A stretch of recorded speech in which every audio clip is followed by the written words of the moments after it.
हम कक्षा 10 के बारे में पढ़ रहे थे। अध्याय थी हमारी 3 दो चर वाले रैखिक समीकरण युग्म।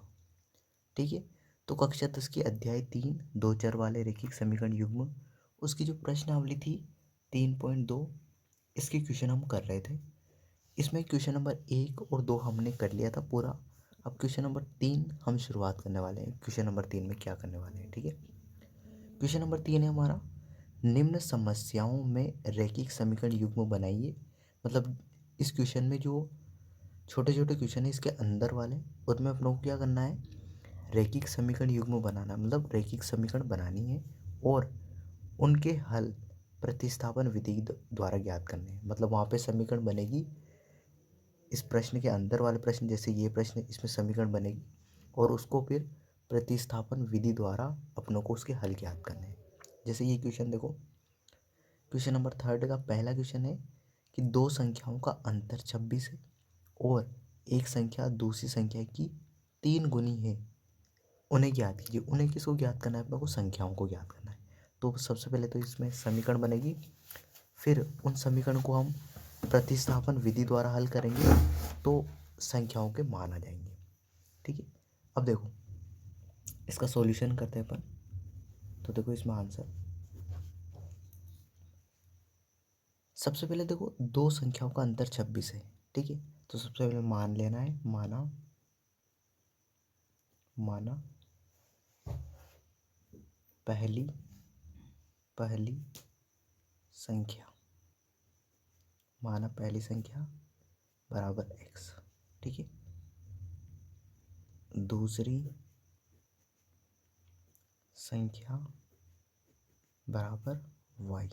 ठीक है, पहली संख्या को x मान लिया, दूसरी संख्या को y मान लिया। दो संख्याओं का अंतर दे रखा है तो पहली संख्या को मान लो x, दूसरी संख्या को y। अब जब भी अंतर आ जाए ना, अब यहाँ ध्यान रख लेना, x को बड़ा मान लो और y को क्या मान लो, छोटा। ठीक है, x बड़ा है और y क्या है, छोटा। ठीक है, अब देखो दो संख्याओं का अंतर कितना है, 26 है। तो इस लाइन से एक समीकरण बन जाएगी, जैसे पहली संख्या है अपनी x और दूसरी संख्या है y। अंतर का मतलब क्या है, घटाना। तो x में से y घटाया तो कितना मिला अपनों को, अंतर कितना आ रहा है, 26। तो ये पहली समीकरण बन गई। इस लाइन से अपनी पहली समीकरण बन गई कि दो संख्याएं कौन कौन सी थी, x और y था।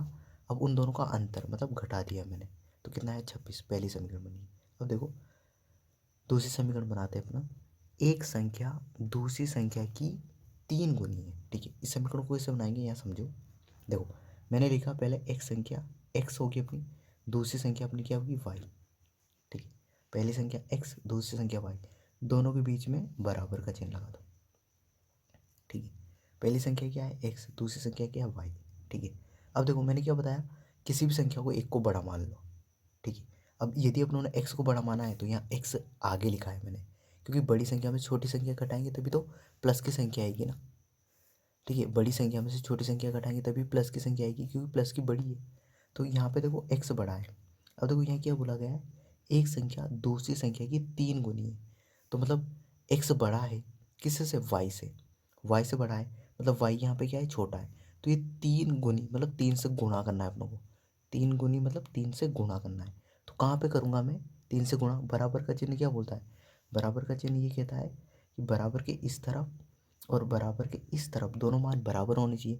अब देखो यहाँ पे x तो बड़ा है 3 y से, x क्या है, बड़ा किससे, y से। तो मैं इसको बराबर करना चाहता हूँ, तो मैं 3 गुणित मतलब 3 से गुणा करना है। तो कहाँ पे गुणा करूँगा मैं, y को मैं 3 से गुणा कर दूंगा, तो ये वाला और ये वाला दोनों बराबर हो जाएंगे। वापस समझ लेना क्या किया मैंने, देखो मैंने x बराबर y लिख दिया, x बराबर क्या लिख दिया मैंने, y। ठीक है, अब बराबर का चिन्ह बोलता है कि इधर वाला और इधर वाला दोनों बराबर होना चाहिए। पर मुझे तो पता है x बड़ा है, x बड़ा है अपनों ने मान लिया पहले ही। तो अपनों को 3 गुना करना है। अब 3 गुना करेंगे तो बराबर का चिन्ह बोलता है दोनों बराबर होनी चाहिए। तो मैं y से 3 को गुणा करूँगा, किससे गुणा करूँगा, y से। ठीक है, अब ये अपनी समीकरण आएगी 2। समीकरण कौन सी आएगी, 2। अब देखो x का मान कितना है, 3y।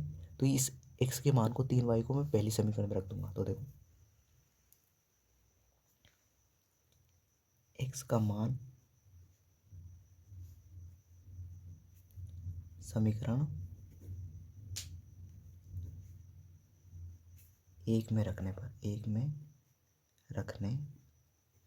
पर अब देखो समीकरण एक क्या है अपनी, एक्स माइनस वाई बराबर 26। अब देखो एक्स का मान कितना है 3y, तो मैंने एक्स की जगह रख दिया 3y, माइनस का चिन्ह माइनस y बराबर 26। ठीक है, अब देखो y के आगे कुछ नहीं तो क्या है, एक है।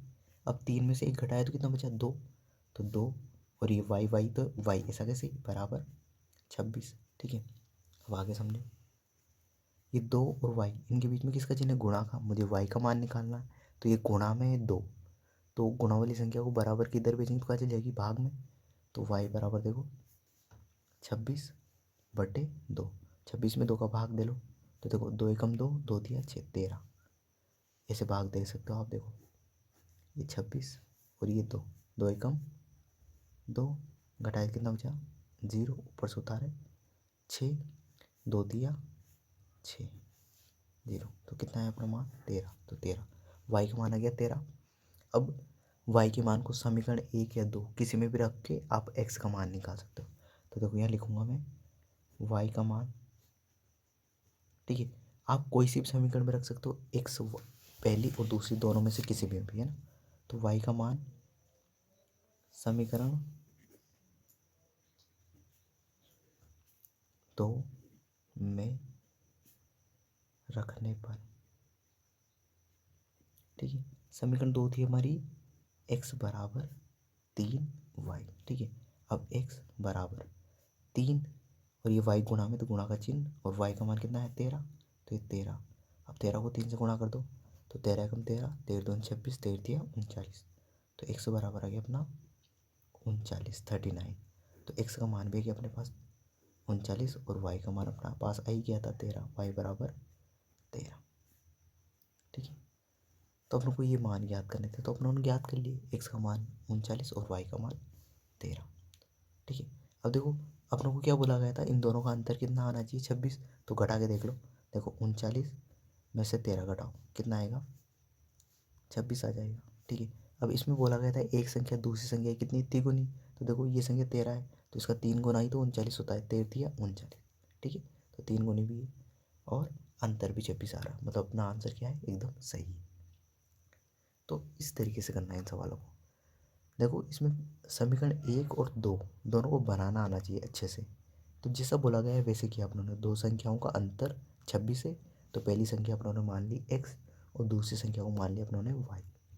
अब एक या तो y को बड़ा मान लो या x को बड़ा मान लो, तो अपनों ने मान लिया x को बड़ा मान लिया। ठीक है, अंतर अंतर मतलब घटाना, तो बड़ी संख्या में छोटी संख्या घटाएंगे तभी तो 26 आएंगे ना प्लस के। ठीक है, प्लस के 26 कब आएंगे, जब बड़ी संख्या प्लस की हो। तो अपनों ने x को बड़ा माना था, तो उसमें y घटाया तो 26 आ गया। अब दूसरी समीकरण बनाने के लिए अपनों को बोला गया है कि एक संख्या दूसरी संख्या की कितनी 3 गुनी। तो मैंने कुछ नहीं किया, दोनों संख्याओं को बराबर कर लिया। जैसे मैंने लिख दिया x बराबर y लिख दिया मैंने, है ना, बराबर कर लिया। अब मुझे बताया कि बराबर का चिन्ह बोलता है कि दोनों संख्या बराबर होनी चाहिए। अब x तो अपना क्या है, बड़ा है। अब अपनों को दोनों को बराबर करना है, तो मैंने y को किससे गुणा कर दिया 3 से, तो दोनों क्या हो जाएगी, बराबर हो जाएगी। तो समीकरण 2 बन गई। फिर समीकरण 2 से अपनों ने जो x का मान आया था उसको समीकरण 1 में रखा, और 1 में रखकर y का मान निकाल लिया, जो कि 13 प्राप्त हुआ अपनों को। फिर y का मान समीकरण 1 या 2 किसी में भी रख के x का मान निकाल लिया अपनों ने। ठीक है, तो इस तरीके से करना है। आई होप आपको ये पूरा क्वेश्चन समझ में आ गया होगा। ठीक है, ऐसे ही समीकरण वाले और भी क्वेश्चन करेंगे हम अगले वीडियो में, आपको धीरे धीरे मिलते रहेंगे ऐसे क्वेश्चन। तो आई होप ये वीडियो आपको अच्छा लगा होगा, आपको समझ में आएगा। इस वीडियो के लिए इतना ही, थैंक यू।